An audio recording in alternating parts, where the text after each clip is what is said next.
Good evening, everyone. It's great to see you all here this evening. My name's Andrew Petter, and I'm the president of Simon Fraser University. Let me begin by acknowledging the Musqueam, Squamish, and Tsleil-Waututh peoples on whose unceded traditional territory we are privileged to live, work, and play. And this evening, privileged to be able to hear a lecture about First Nations languages. I'm delighted to welcome you to the second lecture in the President's Lecture Series for this year. And I'd like to extend a special welcome to members of First Nations communities, including Haida Elder and Professor Ignace's collaborator, Lawrence Bell, who's with us this evening. Lawrence is from Old Masset in Haida Gwaii. He's the last male fluent speaker of the Masset dialect of Haida. And we're very honored, Lawrence, you could be here this evening. So thank you very much for joining us.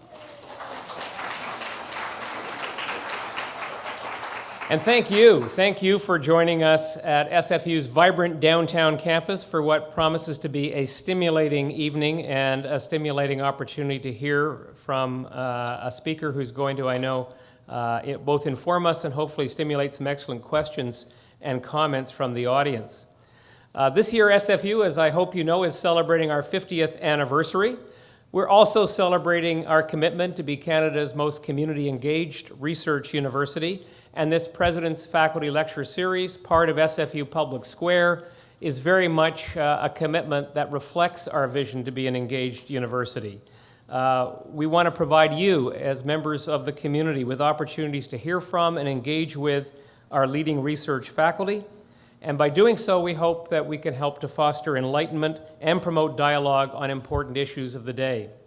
There will be a chance following the lecture to raise some questions or offer some comments. And we also will have an informal and not too expensive reception afterwards, where you're welcome to stay, have a cup of coffee, and our speaker has kindly agreed to stay as well and carry on some informal conversation. Please also note the lecture will be filmed for and available on our SFU YouTube channel, so if you do ask a question, you may end up on the tube. It's now my pleasure to introduce tonight's speaker, Dr. Marianne Ignace. Dr. Ignace is Professor of Linguistics and First Nations Studies at SFU. She's also director of our First Nations Language Center. She originally came to SFU to study her PhD on Haida discourse and social organization. This ignited a lifelong passion to study, teach, and preserve First Nations language and culture. Her interests include First Nations narrative and oral history, language and culture, ethnobiology and ethnoecology, Aboriginal peoples and languages of the Northwestern North America, and she's published widely on these themes. For the past 20 years, Dr. Ignace has worked extensively with the Shuswap Nation, studying land use, traditional ecological knowledge, and of course, linguistics. In 1988, she co-founded SFU's satellite campus in Kamloops that operated on Kamloops Indian Band land and featured courses on First Nations language, culture, and history. Although the campus closed in 2010, some of the coursework continues to be offered. Since 2013, Dr. Ignace has been leading a $2.5 million, 7-year Social Science and Humanities Research Council partnership project to stem the tide of First Nation language loss in BC and Yukon. She's brought together 23 First Nations groups and community language practitioners with academic researchers to document and preserve languages and produce new tools and resources for language learning. The emerging best practices for local language revitalization may also be applicable to the revival of other endangered languages, not only in North America, but around the world. I'm sure you will agree with me, based on this description and the lecture to follow, that Dr. Ignace very much reflects what it means to be an engaged researcher. And we're very fortunate to have her with us this evening to share her insights on the topic, why First Nations languages matter. So please join with me in welcoming tonight's speaker, Dr. Marianne Ignace.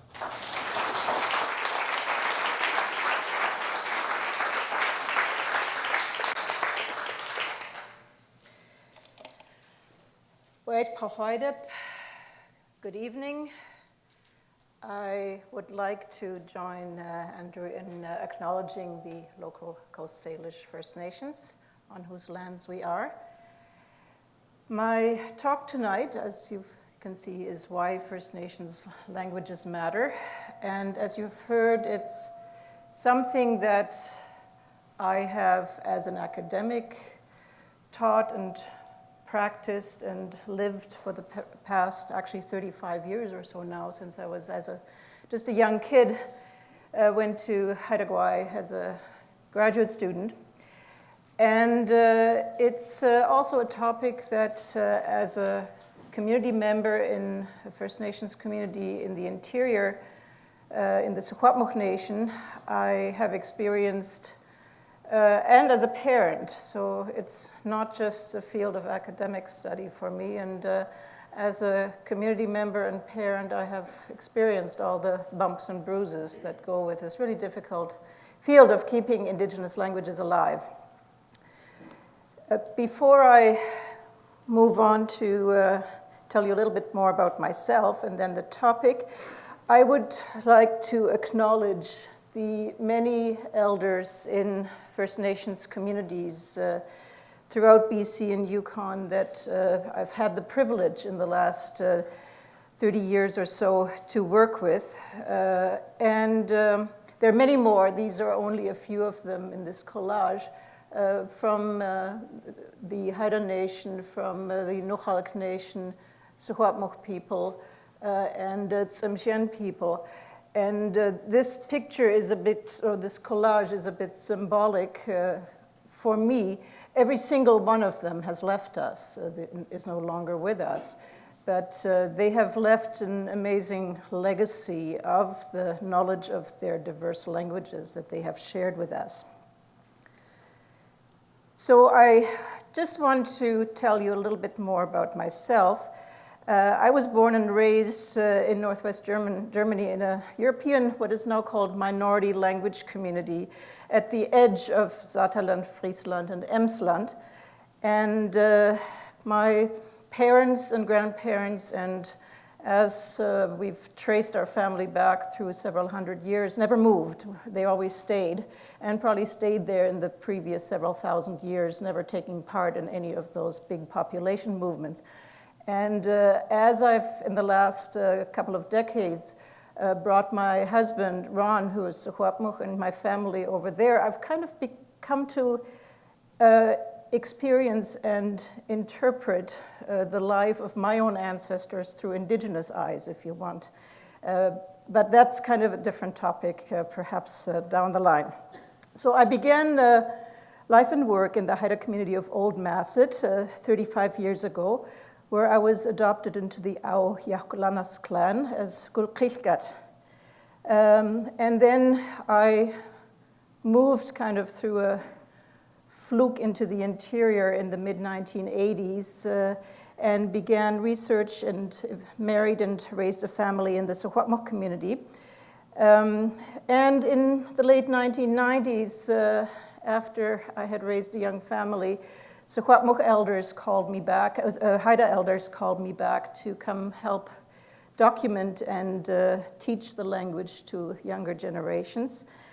And I've also been privileged since about 1998 to have worked with Samalgar speakers in the Tsimshian Nation through work that is ongoing. And I'm really honored to have my friend and colleague, Debbie Layton-Stevens, here tonight with me. So my interest as an academic and my passion is at the intersection of language and culture, how language reflects and embeds cultural knowledge, wisdom, protocols, and practice. And what that also means is how speakers of particular languages, in stories, in sometimes song, in narrative of other kinds, in speeches and oratory, deploy linguistic forms to say things in an appropriate, interesting, poetic, rhetorical way, or sometimes humorous way. Many of you probably know that the province that we live in, find ourselves in now, British Columbia, is something like a hotbed of linguistic diversity within Canada and Western North America. We have here in BC some, depending how you count them, 32 or so languages representing 59 dialects within those languages. And those languages are also not from a single language family by far, but they comprise 8 different linguistic families. And so what that means is a language like Samalgach is as different from Haida as Japanese might be from Hungarian, and again as different from interior Salish languages as French might be from Turkish. So we have then even though people have lived side by side between Haida Gwaii and the Tsimshian Nation just across Hecate Strait, or between the Secwepemc and Chilcotin Nation to our northwest, for hundreds and hundreds of years and intermarried, but the languages have stayed separate. Within this wonderful linguistic diversity, we're finding ourselves at a critical time. And this is a situation that languages in BC share with indigenous languages across North America and, in fact, globally. The prediction is of the somewhere between 6,000 and 7,000 indigenous languages in the world, all but a couple of hundred might face extinction within the next 100 years. And here in British Columbia, this is a particularly critical time. The chart here that I have copied is from a report by the First Peoples Heritage, Language and Culture Council from 2010. And if you look at the blue line here, it shows you what the decline is. Back in 2010, only just over 5% of First Nations people in British Columbia could still speak their language. And because the vast majority of those people are elderly, annually that number is declining. So turn the clock, and we're in 2015 now, and that number of who are first language speakers of their language has gone down to less than 2%. And, but at the same time, even though that is a terribly gloomy and sobering thought and situation that nonetheless we have to live, there is hope. If you take the orange line here, one way of stemming the tide of language loss is to replace fluent speakers with younger people of childbearing age who will not only know their language, but also use it and then again transmit it to the next generations. So there is hope to do that, but it's a daunting task. I think most of you, if not all of you, know the reasons for this decline. Definitely residential schools, which in Canada were compulsory between the 1920s and the late 1960s, quite literally beat Indigenous languages out of at least 3 generations of children. But even when residential schools closed their doors in the late 60s, the provincial government, as it then took on the education of First Nations children, did not think for one moment at that time, when we still had many speakers of younger and middle age, to introduce bilingual education, to open bilingual schools for First Nations students. And of course, there has been the pervasive influence of English in the workplace and public. And English by Indigenous people throughout North America has often been called a killer language because it becomes so hard to maintain niches of speaking and using Indigenous languages. And I'd also like to remind you that the situation is very different than a situation for minority heritage languages, which might have just some dispersed speakers in Canada or North America. We don't have a homeland where we can send our kids to become immersed in the language. Our Indigenous homelands where we live is all we have. And with a dwindling number of speakers, it's very hard to expose younger generations to a language being spoken fluently by all. Oops. Is it stuck? There Just on the topic of residential schools, because we've had the preliminary results of the Truth and Reconciliation Commission just in the past year. This testimony up top there, I was punished quite a bit because I spoke my language. I was put in a corner and whipped, and sometimes I was just given bread and water, or they tried to embarrass us and put us in front of the whole class. This is a statement from a former student at the Kamloops Indian Residential School, pictured on the left, which for a number of years was the largest Indian residential school in the country.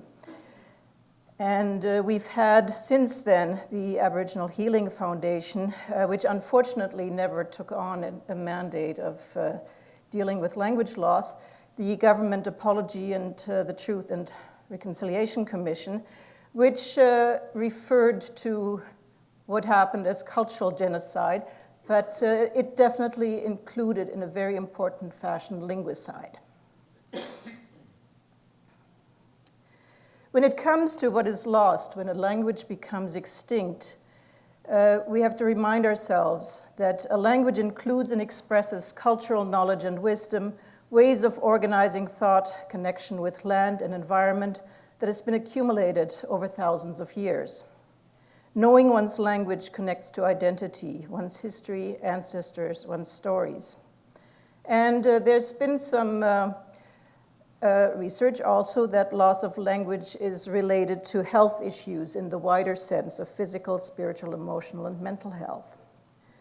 But we also have, in the past decade or two, some, and even before, for the last 50 years, we've had interesting research on the cognitive benefits of bilingualism and multilingualism.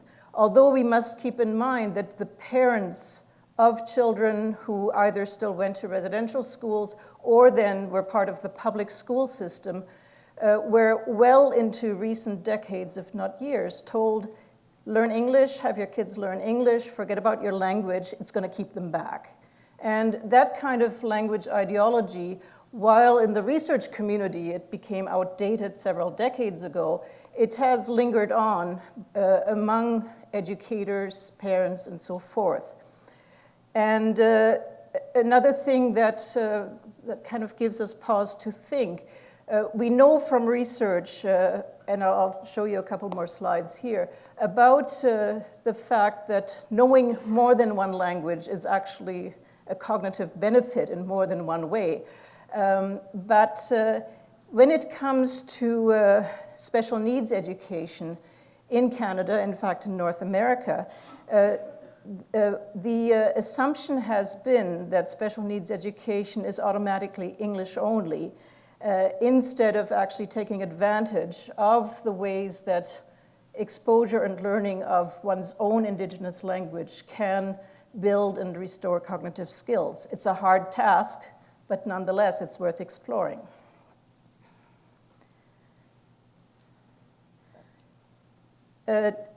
One important piece of research is the work that Ellen Bialystok from the University of Toronto has done in the past 2 decades or so. This just highlights a few of her findings published in a number of research articles. Among the cognitive benefits of bi- or multilingualism, which of course includes also knowing or learning one's Indigenous language, not just French and English or Spanish or Mandarin.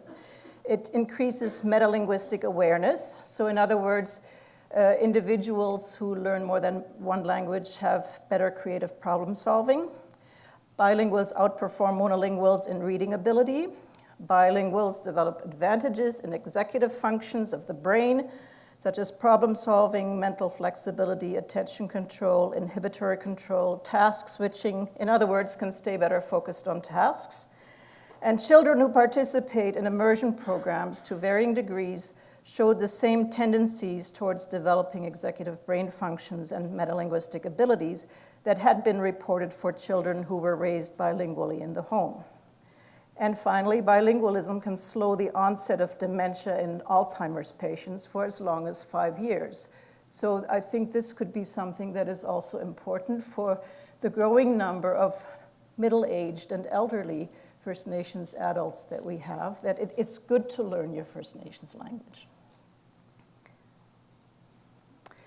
We've had some recognition of formal institutions of this. So the 2009 report of the Canadian Council on Learning acknowledged that knowledge of ancestral language is key to how Aboriginal people view learning, a process that, that is lifelong and extends well beyond the classroom, and so on and so forth. But the downside is within a wider legal context, it's a pretty mixed field right now. We have the United Nations Declaration on the Rights of Indigenous Peoples, which includes 3 articles that particularly confirm the right to one's language, the right to education in a language, the right to media in an Indigenous language. We do not have the legal recognition of Aboriginal languages in Canada. We have Section 35, but interestingly, the right to language has not been tested in court so far. And so I've listed it as a maybe, not that Indigenous people don't feel and think that this is a right. Remember, the box is full, not empty, but from a legal point of view, this has not been tested. We have in British Columbia the First Peoples Heritage, Language and Culture Act from 1996, which has mandated some expenditure for First Nations languages through a variety of funding projects, but it really is dwarfed by the amount of funding that is available for French language and bilingualism. We have other jurisdictions like the Northwest Territories that recognize Aboriginal languages, and more recently Nunavut, which since it came out with its official recognition of Inuktitut in the territory, has come out with a very strong language commission and a variety of programs in their resourcing. So there is some hope around legal recognition, but it's a difficult situation in BC. And we don't have, for example, within the BC School Act, any legal recognition of Indigenous languages or First Nations languages either. So I've already talked about the cognitive, health, identity, cultural benefits of learning and knowing an Indigenous language. There's also been some very interesting recent research into the connection between language and cognition. Some of you, if you went to university many, many years ago, probably heard about the Sapir-Whorf hypothesis and the connection between language, culture, and thought. And it was shrugged off for some decades as unprovable, among other things. But through the Max Planck Institute and other academic researchers in the last decades or so, there have been some very interesting projects into linking the way individuals actually cognitively perceive and organize the world as through a particular language. And so that gives us some indicators that there is something to that. We have also, from the point of view of Indigenous peoples, many statements and testimony of how important a language is, that it connects to identity. As one of our Haida elders was saying, if we don't have our language, what do we even call ourselves? Who are we even? And the Royal Commission, the RCAP from 1996, came out with this statement that's on here, and you have many others. Linguists, for example, have throughout the past decades have made connections between the cultural value of languages. Some of you have probably heard the late Ken Hale's famous statements of allowing Indigenous languages to die is like throwing a bomb on the Louvre, using a very kind of strong metaphor there. And there have also been the statements, but also increasing research on the connection between language and environment, and between linguistic diversity and biodiversity. So Peter Mühlhäusler coined the following statement: life in a particular human environment is dependent on people's ability to talk about it. With First Nations languages having become critically endangered as a result of the factors identified above, many have lost this powerful and detailed ability to speak about their land in their indigenous language, a language which embodies many types of ecological knowledge, from vocabulary and stories of habitats to botanical features and to the species themselves and to the ecological connections between species. So given what we know about the connection between indigenous language, land, cultural, and biodiversity, this loss is all the more tragic and devastating. So with the loss of the language, we will lose at least that particular way, and often very intricate way, of talking about the environment. And that way of talking about it also, as many indigenous people have said, encapsulates thousands of years of living on the land. From the point of view of a particular language, there are also aspects of the language that become flat or that are lost as people don't speak it anymore. So we're losing registers of speech. We're losing the ability to tell elaborate stories as opposed to reading them, to make oratory in a language, all the different complex ways of interacting politely in a language, making conversation. We're losing parts of the lexicon, words that are no longer in use by current generations. We're also using parts of the grammatical structure, the ability to make complex sentences that describe people and their interactions or the land.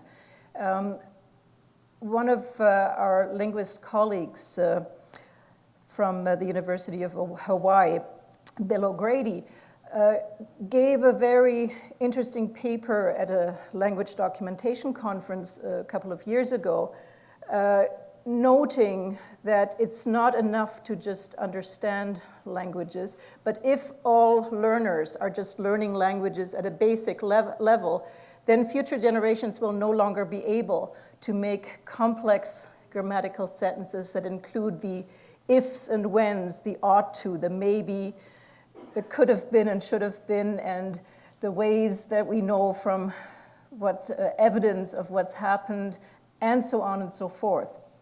And some of those translate into particular linguistic forms of how we track a topic in a language, how we use particles in the language, like classifiers, to identify shapes and forms in the world, and how we can use language as metaphor, making puns and jokes, using a language in a poetic way. So that has been a long kind of preface to some of the examples that I will show you. So I'm going to particularly talk about two indigenous languages that I've been close to in the last decades, Hatkil Haida on the one hand and Secwepemctsín on the other. And I will kind of approach it from a point of view that what Edward Sapir back in 1921 called the genius of language, how particular languages encapsulate and have very interesting and unique ways of expressing knowledge about the world. So I'm going to talk about Hatkil first, as you probably know, spoken on Haida Gwaii, and its homeland is not only Haida Gwaii, but also southeastern Alaska. Most people identify it as a linguistic isolate. In other words, a language that is not related to any other language on the earth. When Haida Hatkil goes, there goes everything that goes with it. There's no other language that's sort of like it that is still spoken. Although there's some interesting research also. We know from archaeological work that Haida Gwaii has had human occupation for 14,000, 15,000 years. And although Haida people over many thousands of these years have had interchange, intermarriage, trade, and interrelationships with people on the mainland. Nonetheless, the language has stayed separate and unique. There's some evidence that long time ago, probably 10,000 years or more, it may have had origins that are similar to Tlingit, but we just don't know. It's so long. The English language, as we know it now, is not even 2,000 years old, so that's much longer than the kind of years that we deal with in European languages. We're fortunate, though. Oh, did I miss a slide? So just on the language itself, there are 3 dialects: Masset, Skidegate, and Alaskan. And the language was fairly well documented going back to the early 1900s by a student of Franz Boas, John Swanton. And since the mid-70s into the 90s, had another linguist, John Enrico, working on it, who produced a prolific dictionary and 2-volume syntax. In terms of the number of speakers, Hatkil, or Haidakil, as the Skidegate dialect has it, is not in a good situation.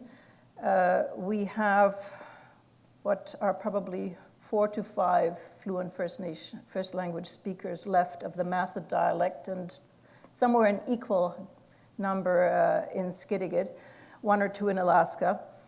And over the past 3 years, as I've gone back every month or two to Haida Gwaii, often with Lawrence, we have lost 2 male speakers and 1 female speaker, all over 90. And as Andrew said earlier, Lawrence is the last male speaker of the Masset dialect. He literally doesn't have any male to talk to anymore to speak his language, other than us learners or some younger males who are learning the language. But that's a difficult situation. And the loss then in an indigenous community of who are the last few people who live and work with students is tragic and devastating, and it really takes a toll. But nonetheless, we have a group of about a dozen younger people that are kind of through a number of different ways of courses and master apprentice work and a boot camp we did last year, now learning the language. So yeah, this is Swanton's work, and he left a wonderful legacy of some 300 narratives in Hatkil, recorded in a period of just under a year with what was then elders, fluent speakers of the language in the year 1900, 1901. And when I first began my dissertation research in the late 1970s, actually I had some focus on trying to figure out what this wealth of Swanton's texts actually was. And at the time, I was fortunate to be adopted and lived in the household of Emma Matthews, who was born in 1894, and also worked closely with Lana Stung Adam Bell, who was a couple of years younger. He was the last trained orator in the Haida language. And I could basically, once I had familiarized myself with the sound system of the language and figured out the orthography, I could pretty much read them to Emma, and she could comment on them and make them out. So they're of high quality. So I wanted to tell you a little bit more about the genius of Hatkil. So we have a large inventory of consonants, as indigenous languages throughout northwestern North America all have. We have a 2-tone system of a high and a low tone, which actually makes it quite difficult for learners. So you might have a word like Kwaye, which is the word for a rock, and you have a word that sounds very similar, Kwaye, which is the word for rope. So they have nothing to do with one another, and it has to do with how you maneuver the tone. And it's a polysynthetic language which is the most interesting part of it. Most of the important information in Hatkil is contained in the verb. And so this gives you a little bit of, there's a whole set of some 40 what we call instrumentals. They are the means by which an action is carried out. So for is by hitting something with a compact object, like a rock. You can key something by poking at it, so like with a spear or just in that kind of motion. It doesn't have to be anything violent. You can skro something by pushing with your hands. You can sta something by stepping on it or trampling, or you can kick it with a sta. There's an interesting one, o, which is by way of your butt or body weight. And I'll show you an example from that in a second. And it also has culturally relevant, important ones. Hu, by blowing, which is onomatopoetic. There's a lot of blowing going on of winds in Haida Gwaii. There are dal is another one that it's movement by way of the tide. And also one that can be adapted, khul, which is by combustion. So khulqa is you go by, ka is going, and khulqa you go by a motor vehicle of some kind. Another really interesting set of particles, these all go in front of the verb, are lexical classifier or shape prefixes. There's some 36 in a set of others, and they combine with instrumentals to create complex images of shapes that act on one another. So there's like ska, spherical, ska, a cylindrical shape, tau, a flared stick like a feather or a spoon. Ska is an extended shape, so it can be a rope, but a song is also thought of as a rope-like thing that carries on. And others for sheets or cloth. Ta is one for something that's thin and flat. So if we need to make up coin a new word for something like an egg flipper, the word that we use is kitl julangwe, because you make a poking motion on a flat object and you julang it, and the way in the end is the instrument. So you can very creatively actually coin new words out of these existing pieces. They also show you some interesting sort of cognitive aspects. The classifier ska is used for objects with protrusions, which includes tables, anchors, crabs, frogs, and eyeglasses that are combined together in a class. The classifier skos are tangled objects that are sort of not rigid. So it can be a pile of kelp on the beach, but it can also be a messy beard or a man's beard. And it can be a number of other things that you could find either on the beach or on people's heads and so forth. And onto the verb also go directionals. And there are lots of those, and they're quite different from English. They include motions into something, up or down, out of something, across an inlet or across a road. But there are also some that are very sort of culturally connected as down to the beach, up into the woods. And so when in narratives, the actions of people or sometimes supernatural beings and animals and so forth are described, they usually include not just the action itself, but the directionals. So you can actually, from the Haida in the story, you can get very precise kinds of information of in what direction is the movement taking place. The people don't just go, but the going is connected to the mode in which you go and to the type of creature that goes, let alone then the direction in which you go. So all this goes in front of the verb, and then you have a whole number of inflectional suffixes that go behind the verb stem. So those include auxiliaries, always, habitually, probably.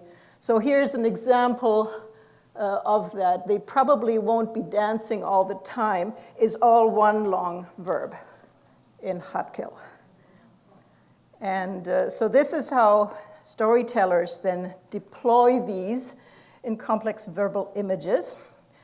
We have a story of, if you have been to Haida Gwaii, Toe Hill, Tao, who has, it's a story about how he took off from his brother who was up the inlet, up Masset Inlet, and then eventually by walking around the coast, he settled in the place that he's now. And Tao, being a rock or a mountain or a cliff, obviously doesn't walk. So the actions of Tao in the story are described as various types of, well, how do you translate it? Butt shuffling, like with the core of his rock. He either slowly moves, or he takes off, or he slows down. And so the whole motion is kind of visualized as a rock actually moving around. And another example of how these are used in stories, this is a story about the oyster catcher. It's actually a story about the north wind and the southeast. And the oyster catcher is the southeast daughter who then has to go to her father-in-law's house. And when she cries out to her father, she's simultaneously crying and calling out, which is the verb up here, "Aiskiagang edan." She cried and called out to her father. So you can combine these into just a single verb, as opposed to having to connect them as separate parts of a sentence. And we also have really interesting metaphorical language of how these and sometimes words are deployed. This is a song.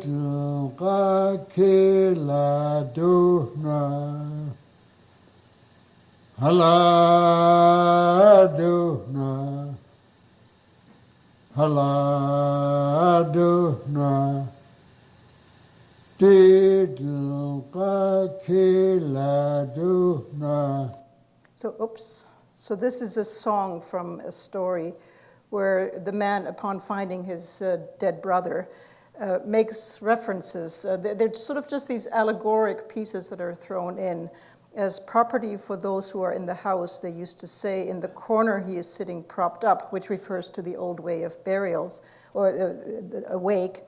Brother's soul has been taken away like the way a bird of prey grabs something. And I think I have to move on to my Secwepemctsín part.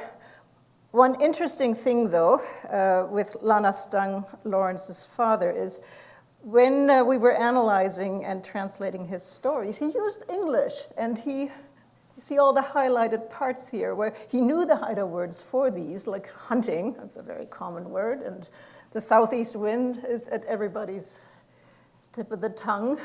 It's just gone home guide one. They got home guided.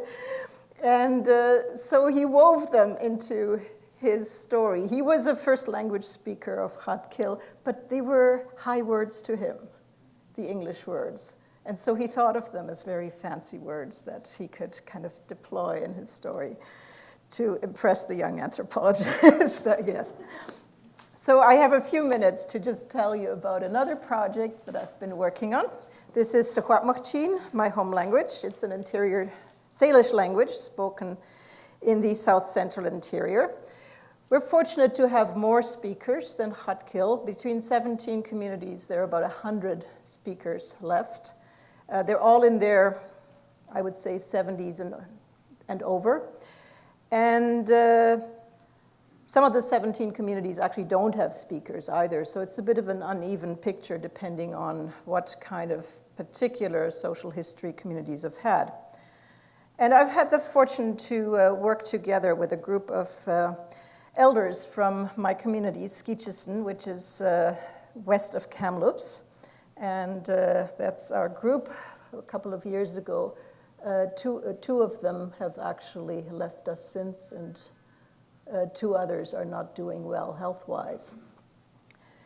And so we, in the Secwepemc Nation, we have not been fortunate to have somebody like a Swanton who actually verbatim wrote down recorded stories from elders. We've had various linguist or anthropologist James Tate, who was sent by Franz Boas in the early 1900s. Boas himself did a little bit of research. And Tate himself collected a large body of stories, but he wrote them out in English. He never actually wrote the Secwepemctsín. And they're fairly detailed and interesting, but they're written in his own Victorian prose of the 1890s, 1900s. But I was really fortunate to work with a lady on the left bottom there, Mrs. Ida William, whose grandfather was actually one of Tate's consultants, so she could tell some of those stories in her language. We've had Art Kuipers, who passed away a couple of years, working on Secwepemc stories. And he left a really amazing body of about 30, 40 narratives, some of them very detailed that he recorded verbatim with speakers and analyzed. But he was very focused on the linguistics of the language alone. I still remember he once told me that there are no extra-linguistic explanations for linguistic phenomena. So that was his way of thinking of language, but he was a brilliant linguist. And I'm just gonna zip through some of these a little bit. So what we've done with the elders in Skeetcheston is a project of writing stories. In other words, going back to the versions we have in English only from Tate, and while we still have speakers, to actually turn them into Secwepemc stories. And so this is not just translation, but this is actually putting our collective thinking caps on to figure out what's actually going on here. What is that story about? What are they saying and what are they doing? And then turning it into the best possible Secwepemctsín prose. So I'm just going to go through some of these. So it's kind of a reclaiming of narratives kind of work. And we do this very democratically as a group with a whiteboard, lately more also with a PowerPoint projector, and lots of wiping out and re-saying and haggling over how exactly it should be said in the language. And so this is some of the result here. This is one of the little stories of Owl and Chipmunk that's in the Tate collection. Chipmunk lived with his father Owl, and it's a story about a pun. You can read what he says to him there. He says, "Your scrotum has many lines and is much wrinkled." And Owl says, "What did you say?" And he quickly says, "Oh, these bearberries have many lines on them and are much wrinkled." And so getting puns back is a challenge. What would little Chipmunk, who by the way is not a he, it's a she, because she always turns up as a she, what would she have said in Secwepemctsín that made this such a parallel line? And that's what she said. So it relies on the two lines of whatever is wrinkled, in one case being kinnikinnick and in the other one being something else, being almost identical. And that's how punning in stories takes place. So that was really neat to get it back. And the other story that we embarked on is quite an epic transformer story about Tlisa and his brothers. And my husband, Ron, and I have actually, in the last decade or so, we've had a bit of a fixation on the Tlisa epic, of him first through his doctoral dissertation from 2008. And we have kind of combined the archaeological context with the oral history, even with some physical anthropology, and with the geological and environmental history, and it sort of all maps on each other, that this is probably stuff that actually took place about 4,500 years ago during what archaeologists call the Loch Nor phase, when a number of people went on a journey. So you could call it the Secwepemc Odyssey. And so they then the brothers vanquish various kind of people, and all of them contain kind of ecological knowledge. Here they beat out a snake woman who has snakes coming out of every one of her orifices with pine cones. And the reason for pine cones is that they contain turpentine. And snakes don't like the turpentine and pine cones. So they don't throw them at her, but they put basically a bed of pine cones on the ground. And many of them connect to landmarks that we had to find in Secwepemc territory that are still alive. As one of our elders said, the one on the right-hand side, which is about a goat and a dog, it's right above the Husky station at Cache Creek. Don't you see it? And so it was bringing place names back. Or another one is the Painted Chasm at Clinton, which is the site of vanquishing a beaver. And Marble Canyon on the way between Cache Creek and Lillooet, which is the site of vanquishing an eagle. And finally, High Bar Canyon, which is where the brothers were frozen into stone. And the arrows show the places that are still there, but we had to find them. And the work has also contained some really interesting recovering of vocabulary, of lexicon, seeing that this is a historical epic, a story that actually took place. Much of it is the knife that Tli'sa uses. And we have several words for knife in Secwepemc. Well, which one? What kind of knife would he actually used? And so we could, by way of looking at some of the Loch-Nor-phased knives, we could kind of figure out what knife is it.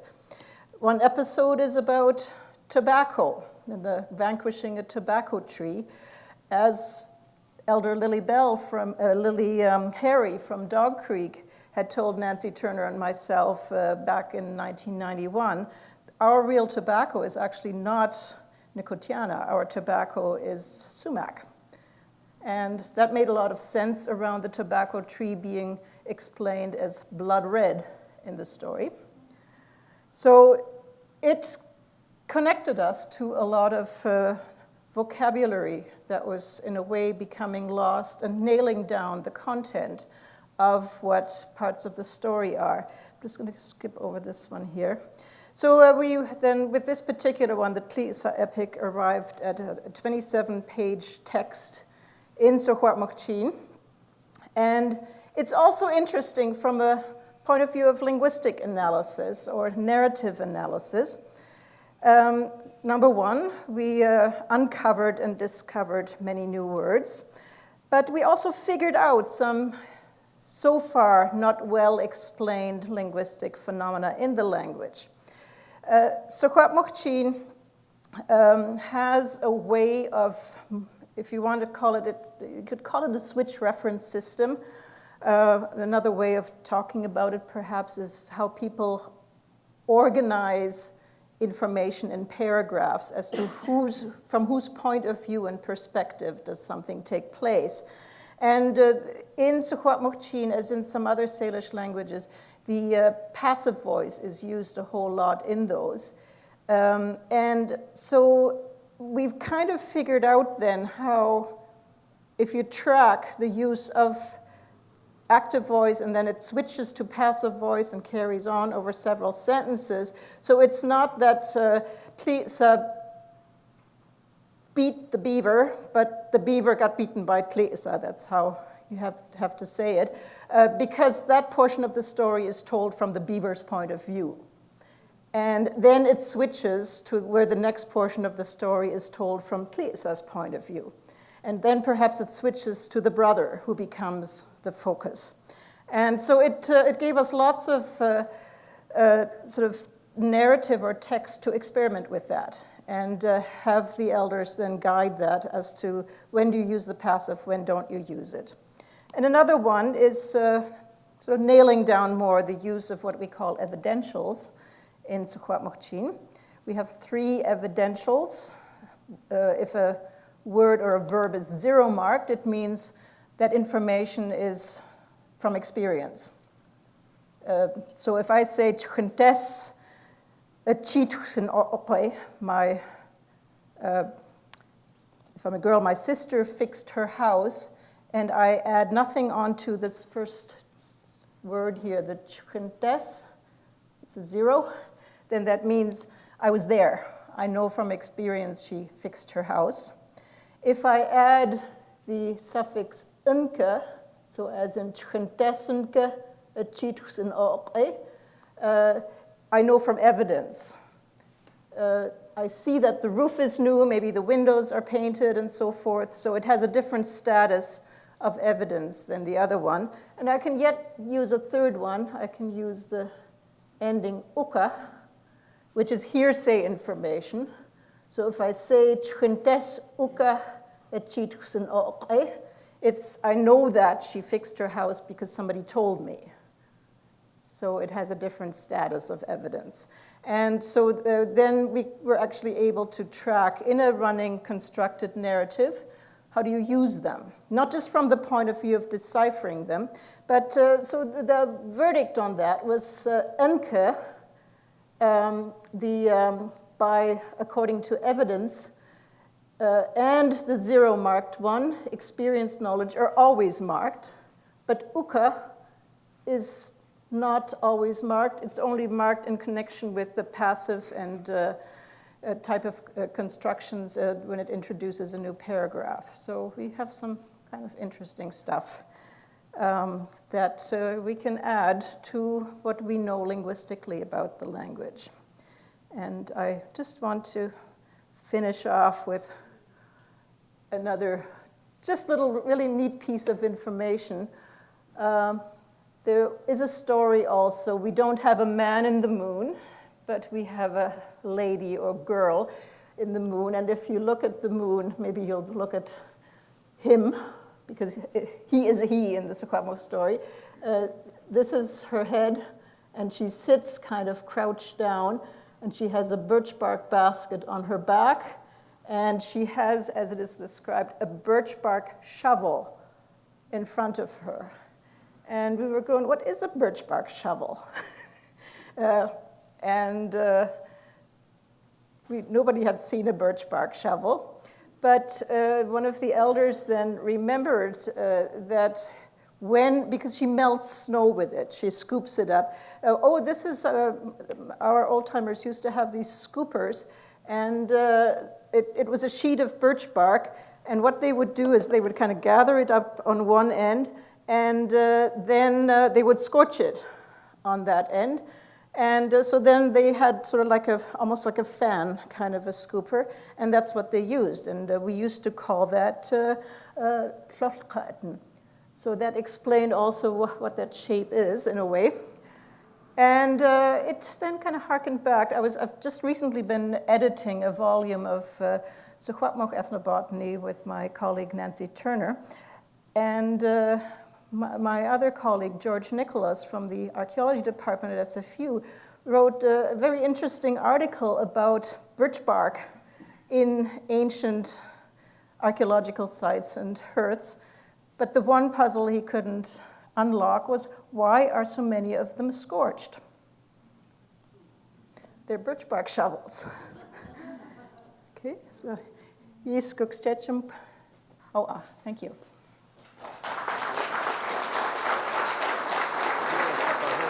I'll moderate some questions. Sure. Yeah. So Marianne has very kindly agreed to respond to any questions or comments that people have, and I'll do my best to try to pick out. We probably won't be able to do everyone, but we'll try to take a few. And she's got a microphone, so she should be able to be heard from over there. And Heather's going to go around.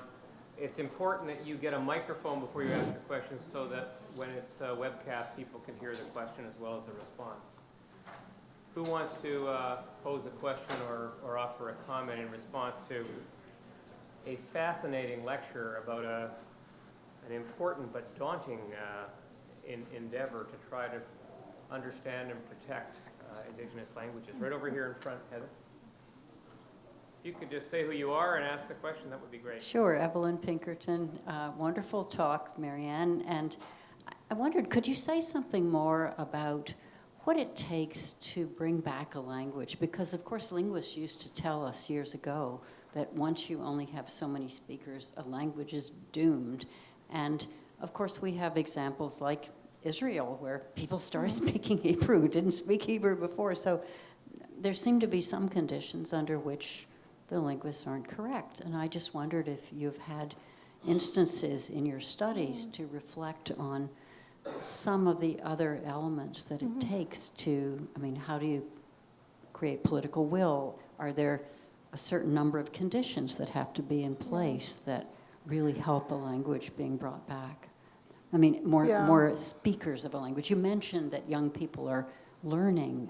Can you tell us anything more about what it takes or what it might take? Well, I think, in the end, what it will take and what it's taking, the verdict is out as we live this. But I think there's some very exciting and interesting work and projects going on, some of them that we're in touch with through the Shirk Partnership Grant. First of all, I think the example of Hebrew in Israel it's a difficult one.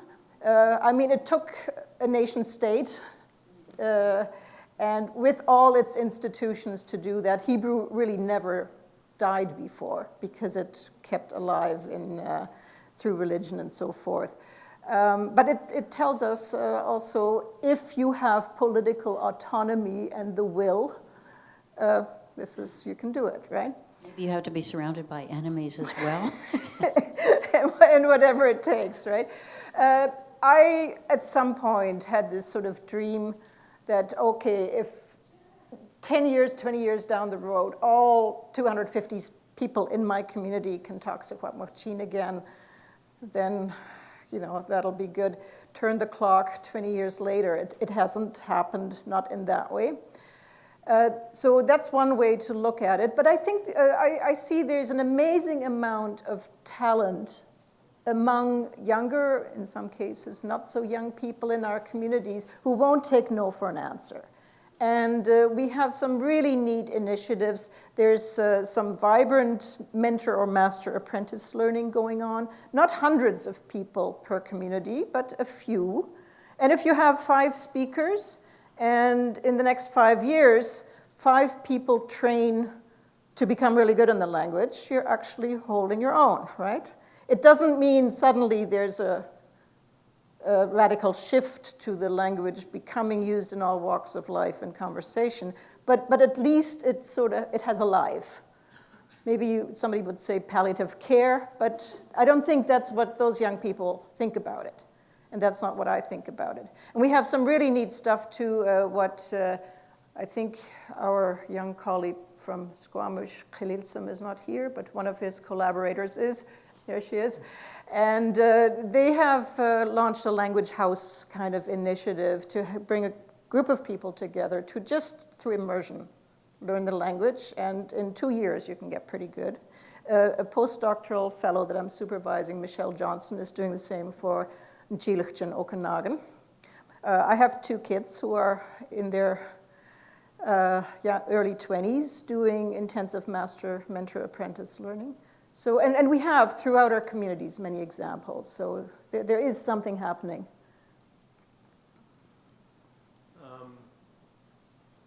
Shiraz, right here.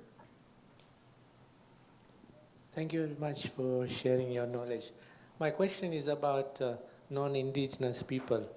What role can they play? Because I love learning languages, and I know Cree has been taught by different people, and so are they going to be kind of main languages which non-indigenous people can learn?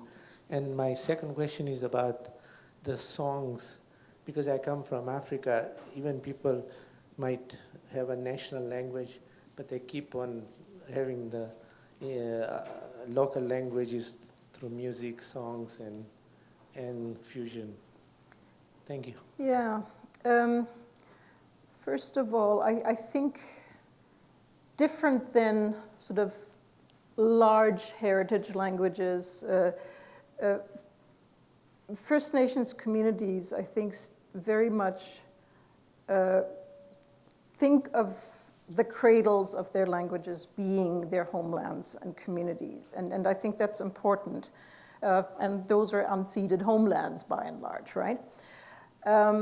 And of course, there is also some legacy of appropriation of outsiders in the past having come in and taken the stories, whether for profit or just to put their name on them. And so we do have stories in our communities of those unpleasant and legacied experiences. It's also because the identity and cultural connection and the homeland of those languages are connected to particular indigenous peoples and communities, then if we have a scenario where the language is taught or learned by, let's say, a few Secwepemc and 5,000 non-Secwepemc, it wouldn't feel right. So I think that sort of sense that it is connected to that particular indigenous identity is ongoing, and it's there for a reason. Many of our communities at the same time, if they have a guest in our house, in our homelands, who in a respectful and good way comes forth to help, but that's important, in a respectful and good way. That we need all the hands on deck to do that kind of work. But I think, I don't know, maybe some of you from First Nations communities want to say something more about that. I think those are kind of premises that we need to function on. And the role of songs? And the role of songs, I think throughout in First Nations communities, there has been a wonderful revival and comebacks of singing, drumming, performance, and all those things.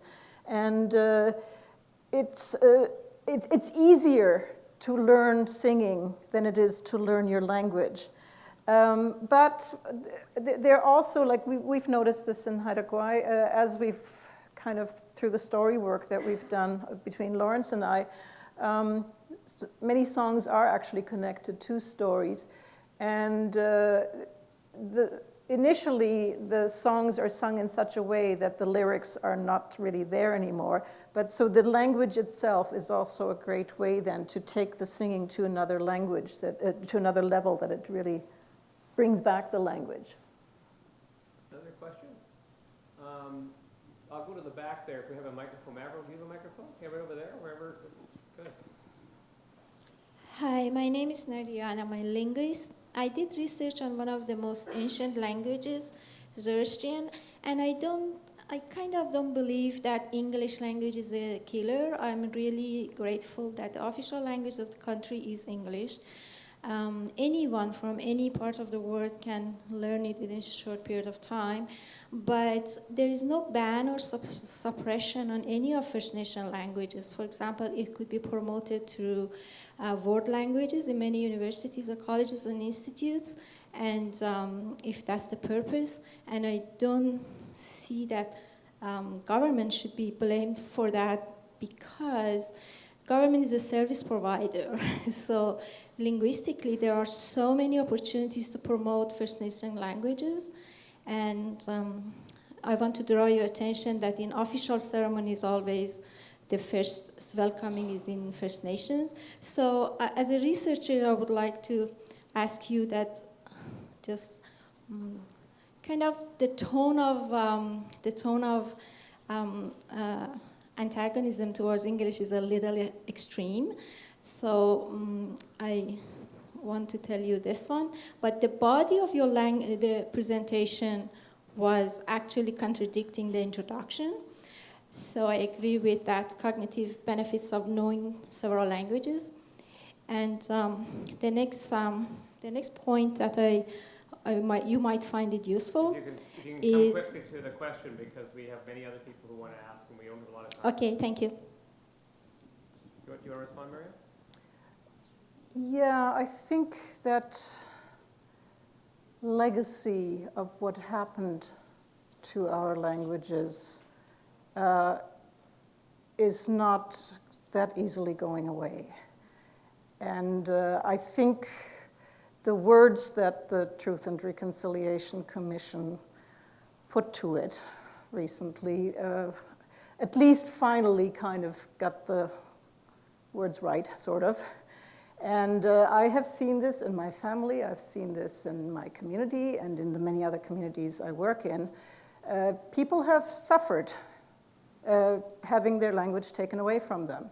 And we can't just go to it with a blank slate and say, oh, just like the multicultural legislation in Canada did in the 70s, it's all okay now, celebrate your culture and sing and dance, but don't ever look back.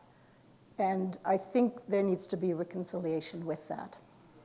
I just add that the acknowledgement of cultural genocide was agreed to by the Chief Justice of the Supreme Court of Canada, and apologies have been issued. I'm not sure how effectively, but at least in acknowledgement by the Government of Canada for residential schools and other activities taken by government and others that have contributed to, I think, the situation that First Nations face today. So I don't think it's just Marianne who is putting forward the view that there's complicity in government and in society generally.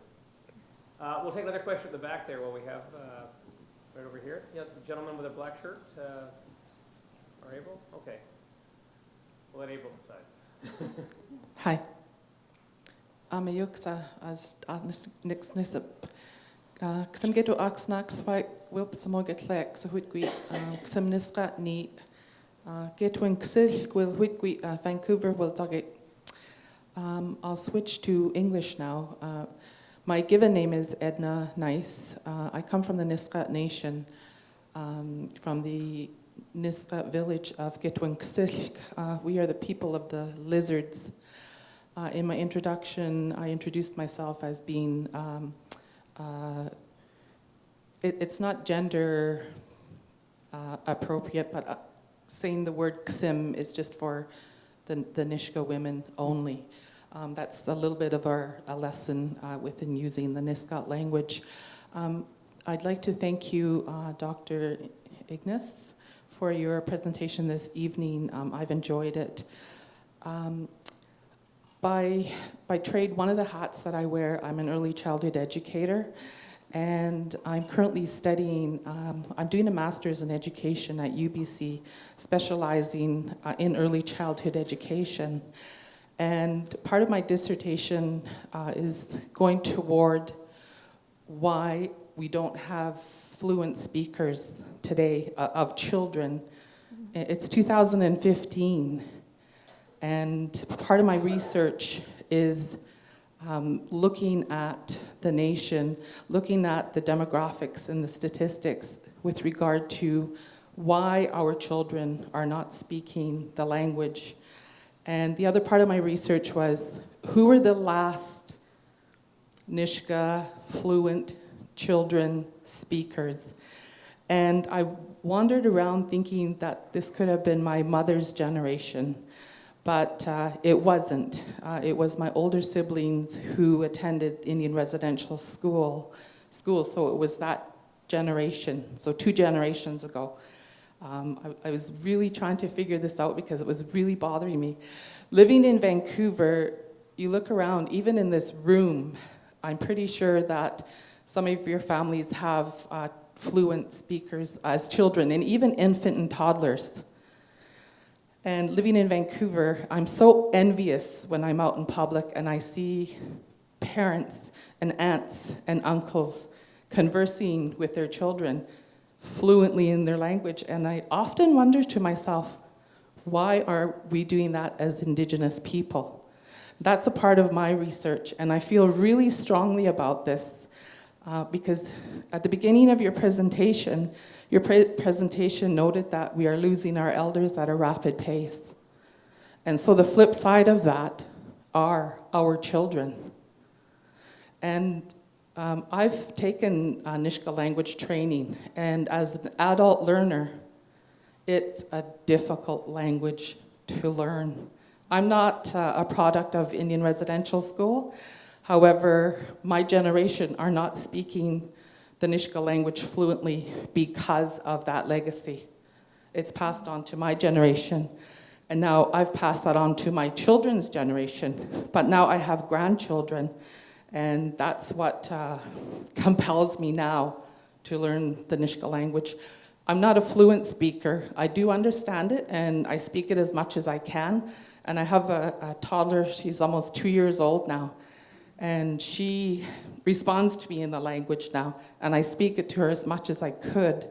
But anyway, those are my comments. I don't want to take up a lot of time here. Is our children. I challenge you to raise a generation of speakers. Marianne, do you want to respond to the prospects in terms of trying to inculcate the language amongst children growing up in, as has been suggested? Yeah, sure. Absolute noon, first of all, for your strong words. The children are our best hope. And as any of us or you who have had children, whether it's in French immersion or in some of our communities, we do have language nests. Children absorb language effortlessly compared to adults. And I agree with the speaker. Aboriginal First Nations languages are among some of the most difficult intellectual things on this earth to master. So starting kids young is a really good way to do it. We do need the critical mass of adults to run those language nests and immersion schools and all that. And that's why we're in a really kind of critical time period while with most languages still have some fluent speakers, elders, to help adults get as good as they can in their language in the best possible time. And I'm really gratified that you're working on that for yourself, your community, and your family. Thank you. We took 2 questions from the front and 2 from the back. We'll close with 2 from the middle, and then we'll have a chance to talk amongst ourselves and ask Professor Ignace questions at the end of the reception. But to be admirable, because I think there's this block of you can come halfway up and see and pick out someone whose hand is up in the middle of the audience. You choose, April. Power to the microphone. There you go. Please stand up and just tell us who you are and pose your question. Right. Hello, thank you very much for your talk. My name's Samantha May, and I just finished my doctorate on language revitalization in Okinawa, Japan, where they also have a indigenous population with, trying to save their language before it's completely lost. It's in a different state, but anyway, I was wondering, you mentioned the story project where elders are sitting and creating new stories. So is that correct? No, it's not new stories. Not just old ones? It's reclaiming old stories. Okay. So when those are reclaimed, what happens with the stories? Are they used with the language nests? Or I was just curious about that aspect. Eventually, we've been together with the elders group. We've taken them to the school kids. We have a First Nations school in our reserve communities. So then telling them to the kids who hadn't heard these, that's what the illustrations are about, to have good visuals that will make them interesting and exciting. And we're in the process of kind of editing them into materials that then can be used in the school classroom with younger kids in the home. In the end, I think a really important thing is it's good to have them then in written form and in books, but stories need to be told. And so that's one other thing with a group of younger adults we're working on, is also to reclaim storytelling. We'll go for one last question. Now, Heather's over there. Whoever is within arm's reach of Heather with a question or comment, right back there. Yep. You could just stand up and put your comment. Hi, my name is Tara Smith, and I don't have a doctorate or anything. I'm just here out of interest.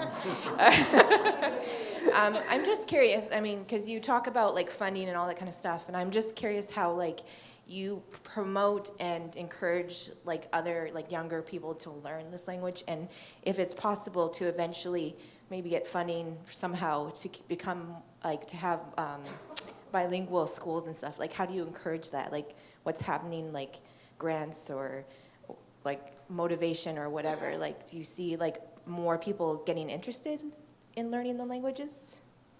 Well, I think, yes, on the one hand, I see more younger people right now who are interested in learning their language than I saw 20 years ago or so, and I think that's a really good and a strong sign, although elders are passing on in front of our eyes.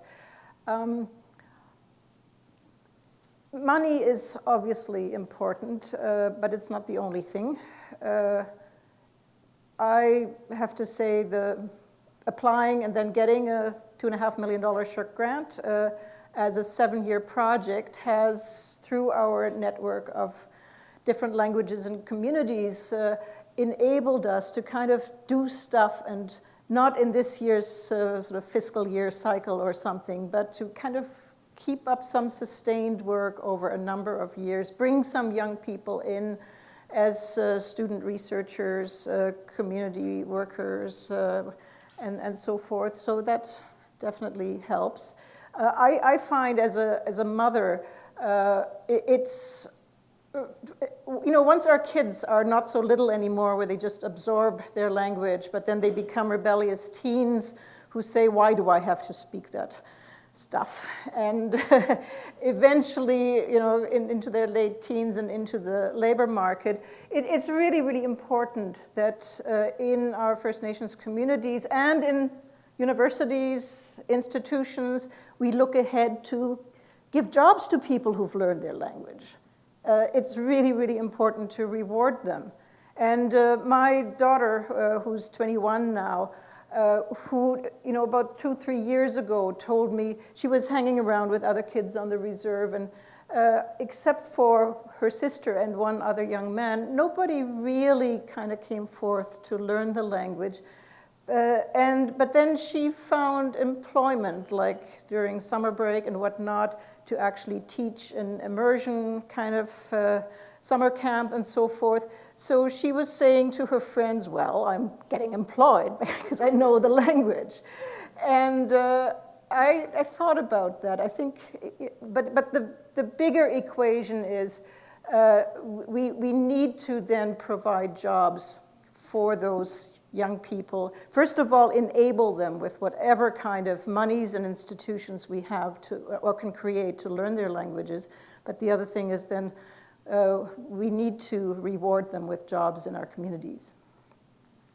Well, the purpose of SFU Public Square and the President's faculty lecture series is to give us an opportunity to discuss and hear about important issues to society from people who have special knowledge.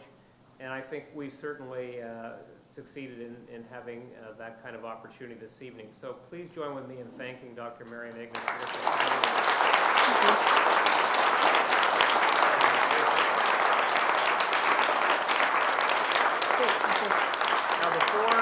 Before we adjourn, and there will be an opportunity if you want to join us for coffee at the back, and Marianne will be happy to try to answer questions. It's a wonderful turnout. I'm really heartened to see this kind of interest and the kind of questions and discussion have taken place. We will, through SFU Public Square and this series, have other opportunities too. So check the SFU Public Square website for other events and activities that take place throughout the year. The next President Faculty Lecture, very different topic, with Alicia Main on February 23rd at the Beatty School of Business, the Siegel Graduate School of Business at 500 Granville Street, and she'll be talking on turning invention into innovation strategies for scientists, entrepreneurs. So I hope you'll join us for that. And please stay and participate in some further conversation on this very important discussion on the importance of Indigenous languages and their preservation. Thanks again. Thank you. Thank you.